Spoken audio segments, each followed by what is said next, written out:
and welcome to the first episode of Nest Generation. My name is Joel. And my name is Laurel. So this is our first episode, so we don't quite have the system down yet, but as we do more episodes, hopefully we'll, get it down. This is a show about the Nintendo Entertainment System and my experience playing the NES growing up versus my daughter Laurel's experience playing some of those same games that I enjoyed as a kid. So a little bit about my experience with the NES. I was, 11 years old when I got my first NES for my birthday, and I played on a 13-inch black and white TV in my bedroom for years. I think the first games that I had were Super Mario Brothers and Duck Hunt, Gradius, and Excitebike. So that was how I started out with the NES. Laurel, what has been your experiences so far with some of these classic games? Alright, so I have actually played on that original same NES, which is super cool. I've only played a few games, but the only one that I've actually finished is the original Legend of Zelda, and it was super fun.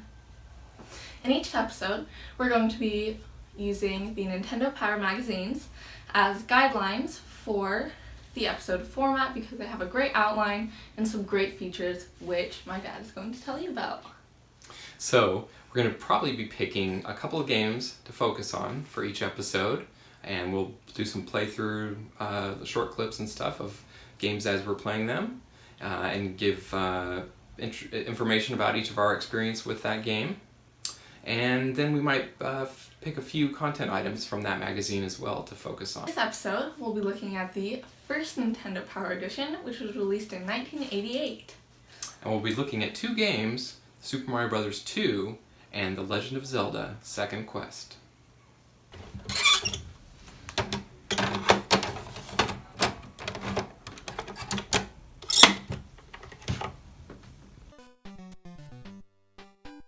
Super Mario Bros. 2 was a game that I didn't play a whole lot growing up as a kid.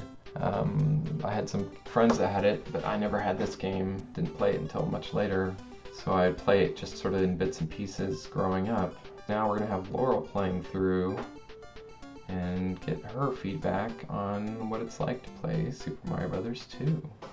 Yeah, I remember when I was playing through it that at first I didn't know that you could pick things up, and when I finally figured it out, it was really weird because I grew up playing the one on the Wii, and I've played the first one, but I haven't seen the feature to be able to pick stuff up out of the ground in any other games, so that was really interesting.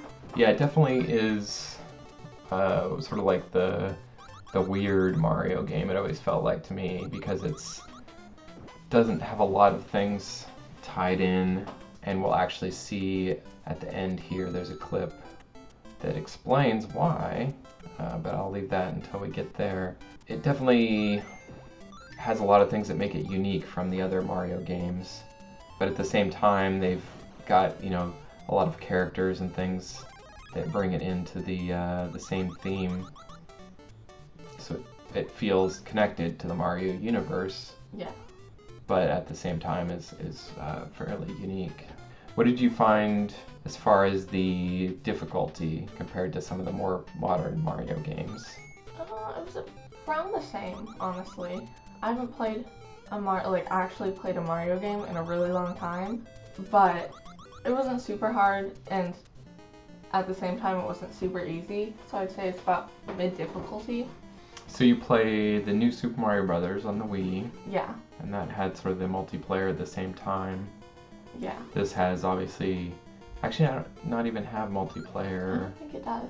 You can select your characters. So it also had from Mario 3, in Mario 3 you saw the same sort of casino games like the mushroom houses. Yeah, I definitely remember. They have in this one.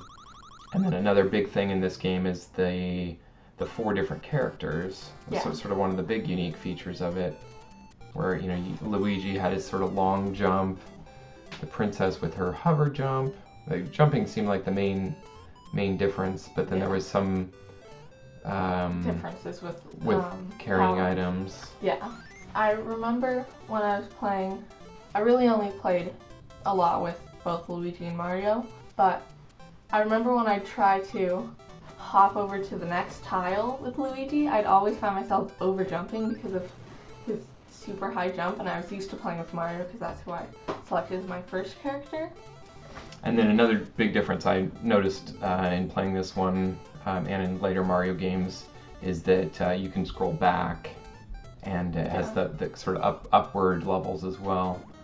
And then, so the big thing that makes it different from the other games, obviously, is that this was actually adapted from the Japanese game Doki Doki Panic, which was a totally separate game, and they modified that game to make it the American Super Mario Bros. 2. Yeah. There's actually a Japanese Super Mario Bros. 2 that looks like the first game with just harder levels. So they basically took the same graphics, modified it. I didn't know about the Doki Doki Panic game until I was going through I was looking at our editing clip, and I was like, oh, I don't remember capturing that one. And then watched it and was like, oh, that's cool. All right, that's Super Mario Bros. 2.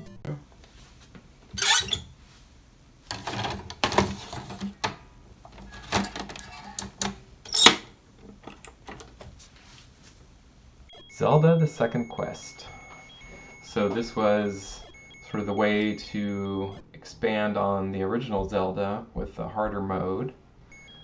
You could enter it by putting your name in at the beginning of the game as Zelda and let you begin directly as into the second quest. Yeah. Again, this is a game that I didn't have as a kid, so I didn't play it until later.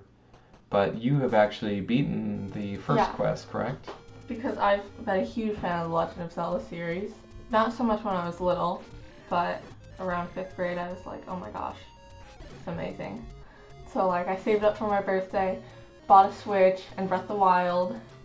My dad actually surprised me with it because I was going to order it around my birthday, but he had already bought it. So when I went upstairs to order it, I just turned around and there it was. But I thought that I should try to beat all the Zelda games. So I thought, okay, first quest, and it was tons of fun. It was pretty difficult. I used the emulator that's on the Switch when you have Nintendo Online. And then, what did you think about the themes and things that tied in? So that you played Breath of the Wild before this. Yeah. So did you see a lot of similarities and things that carried between the games? What would you say is some of the similarities and differences between them? Yeah. Well, there's definitely a lot of differences, as it's the difference between the first installment of the series and so far the last. But there's obviously the same 3 core characters, Ganon, Zelda, and Link. There's a little bit of the Triforce, because it's technically in 3 pieces, or not, yeah. One of the 3 pieces was broken up into 8, and that's basically your main quest, trying to go around beating the dungeons and getting different pieces. And so you were saying you beat Breath of the Wild too, and that has sort of a going back Master Quest type feature similar to what they did in this first Zelda with the second quest, and that's sort of a way to give more content once you've beaten the game. But it was a bigger deal back in this day in the older games because they had such limited storage space. Yeah. So in reusing all the same game content, it essentially doubled the amount of playtime in the game. Yeah. And then so obviously you're building up your character, buying items as you go. And then there's how many dungeons were in the first one? Do you remember? There were 9, because there's the 8 where after you beat them you get the Triforce piece, and then in the 9th, I believe it's Death Mountain, and that's where you actually defeat Ganondorf, save the princess, as it goes. So the first Zelda I actually really... Well, I did have Zelda 2, which is quite a bit different than the first one, and I never got too into that one. But probably the first one that I really got into and played was A Link to the Past for the Yeah. Super Nintendo. So that is our first foray into Legend of Zelda, specifically the second quest from the original Nintendo Power. Okay, for today's classified information section, you'll be learning about how to use the Konami code in the game Contra to earn 30 extra lives. Basically, you just have to press up, up, down, down, left, right, B, A, and start. And that's how you get your extra lives. Each episode will be running through the top 5 games from the top 30 list in that issue of Nintendo Power and seeing how they changed over time. Number 5, we have Kid Icarus. I was really surprised when I saw Kid Icarus because as of now it's not popular at all, but it's interesting to see that it was 5th back in the day. And at number 4, we have Super Mario Brothers, which was the first game I played on the NES. It was usually a pack-in game that came with it, so pretty much everybody played that one and remembers fond memories of that. Yeah. Number 3 is Metroid. That's decently popular nowadays, so I'm not surprised. Definitely think I'm going to go back and play it at some point. And at number 2, we have Mike Tyson's Punch-Out!, which, interesting factoid there, they actually renamed it to Punch-Out! At some point, probably when they ran out of the license for using Mike Tyson's name. And number 1 is The Legend of Zelda. I'm not really surprised because even now it's considered a pretty great game. And it had a lot of content for the amount of space that it had, and it had a lot of replayability. So yeah. That's all we have for today.